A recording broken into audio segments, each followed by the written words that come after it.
All right, we've taken a look at what theater is. Now you've taken a look at what theater can do by looking at some what would you do scenarios.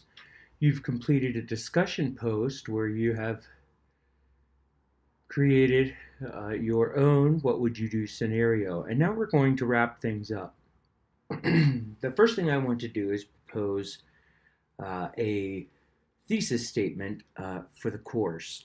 Then I want to talk about theater audiences throughout time, and then talk about contemporary types of theater, followed by a little introduction into theatrical criticism, and that will tie back into your play review assignment, your course long um, project to go out and see a play and write a response paper on it. So, to review, when we talk about the audience, it is a group experience that we experience in solitude. It always concerns humans and human relationships.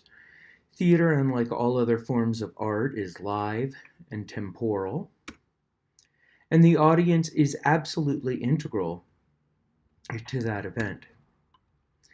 So, what I believe and what I hope I can show you over the course of the semester is something that we will test consistently, and something that with each piece of theater we look at, we will ask this question. But I believe that theater really does define the people and culture from which it emanates. If you look back throughout history, throughout time, if you want to know what concerns were important to a culture, look at the art that they created.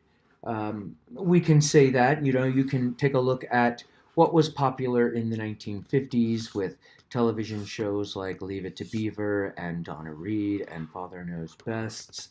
And you can translate that into the 1980s, and certainly the films of John Hughes in the 1990s. You start to see some alternative and some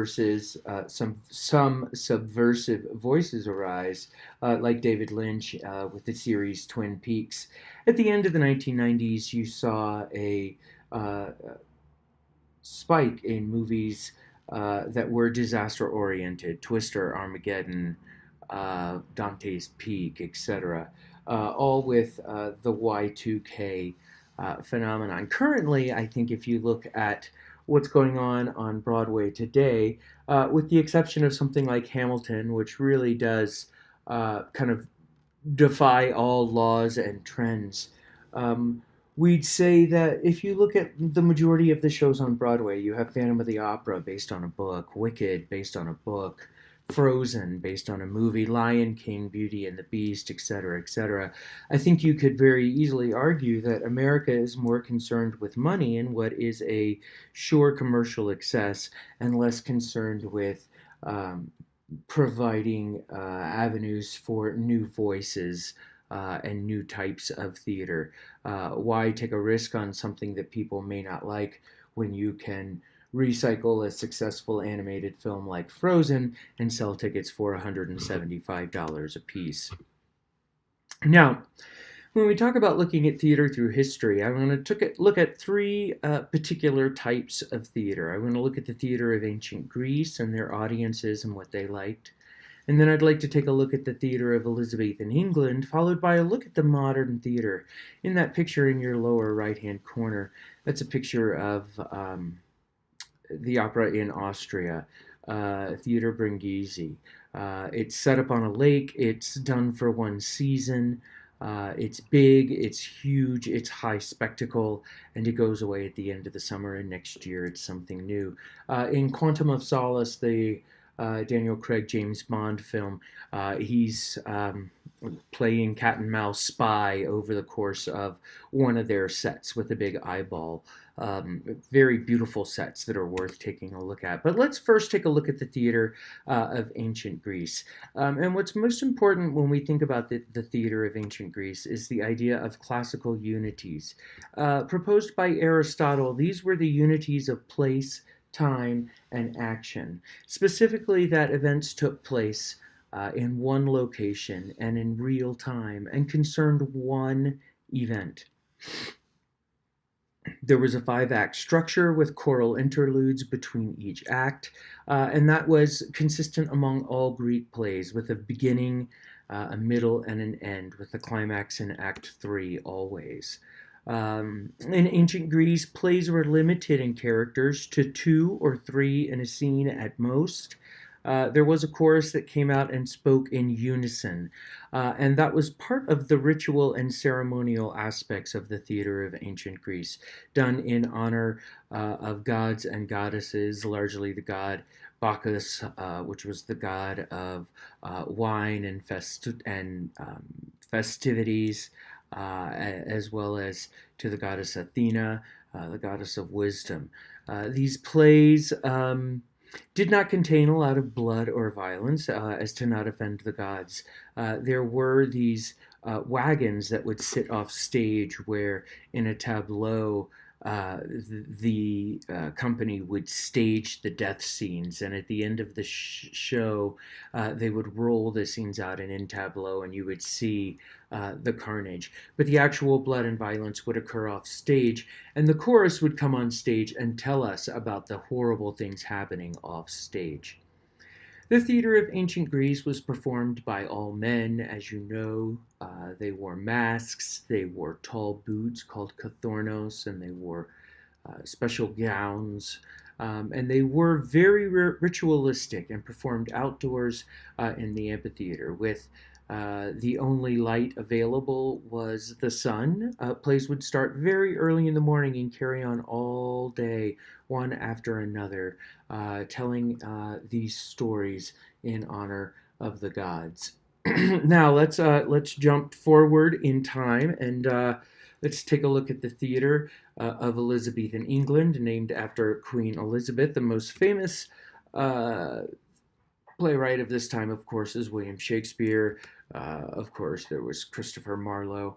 But some of the hallmarks are, you'll see in Elizabethan theaters, you have expansive action, lots and lots and lots of plots and subplots and lots of locations. If you take Romeo and Juliet, for example, not only do you have the balcony and the street and the Capulet mansion and the Montague place, you have the priests, the rectory, you have the apothecary, you have the graveyard, you have lots and lots of locations, and many, many, many characters in all of Shakespeare's plays. However, that 5 act structure stays. Every single one of Shakespeare's plays have 5 acts with a beginning, a middle, and an end. There's choral interludes still in all of Shakespeare's plays, and of course the Elizabethans loved their violence. Can you think of an Elizabethan play where the men do not have swords on their sides? Now, when we go to the modern day, we have to stop and talk about these 3 bearded white men. Charles Darwin, the scientist who proposed the origin of the species and the theory of evolution, and the political economist Karl Marx in his seminal work Into the Economy das Kapital, and Sigmund Freud, the psychologist who created the interpretation of dreams. Following this lecture, there are 3 videos for you to watch. They give you a brief overview of each of these 3 gentlemen's major theories. This influence of thought greatly influenced the theater. The theater of today is a theater of eclecticism. It is far wide and far reaching. It includes everything from solo performance to large ensemble musicals and everything in between. In the modern day, we've gone from World War I to World War II in Vietnam to the conflicts in Afghanistan, the falling of the World Trade Center in 2001. The theater is informed globally now with instant access to information all over the world with smartphones and Twitter. We have become a much more global society. So we have a hard time coming up with characteristics that define theater of today. But we have different types of theater. We have Broadway theaters, of course, touring productions that come through town, Wicked, Hamilton, playing right now at the Broadway at the Denver Center. Often you'll see Wicked come to town, Book of Mormon, Les Miserables, that sort of thing. You have resident professional companies in town. Here in Denver, we have a theater at the Arvada Center. There's a black box company, and the Denver Center has a theater company as well. They have off-Broadway theater and elsewhere theater that's not quite mainstream and a little less expensive than Broadway theater itself. You have theater for young people or theater for children. Again, some of that is very high quality, and some of that, unfortunately, is not. You also have college and university theater, of course, theater that you can see here on campus during the school year, whether it be at Metro or here at CCD. Sometimes UCD does stuff. And then you see community and amateur theater performances. We have different expectations for different types of theater. When we're watching Broadway theater, our expectations are much higher because we have paid more money than when we go see a local community theater production. In any way, we are evaluating theater. The critical criteria when we go to respond to theater, we ask what is being attempted and were those intentions achieved? And finally, was that attempt worthwhile? In this picture you see here, the producer and director were looking to create a piece of theater that was a live action sepia photograph, much like what you see in the Daily Herald on Harry Potter movies with the moving newsprints, or the old-time photos at Casa Bonita, where you get dressed up in old-timey photographs. We were looking to do that live action. So we ask, that's what we were attempting, were those intentions achieved, and then was it worthwhile? And that's what we ask all the time. I had a student once write a paper on Grease, and they said in their review, "Come on, Dr. Nick, too much singing and dancing." And you can't judge a musical for being too heavy on song and dance, because exactly what they're attempting to do in a musical is sing and dance.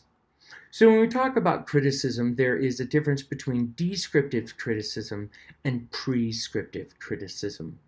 Largely, we spend most of our time in descriptive criticism in this class. Prescriptive criticism is what you see in professional reviews or in academic journals.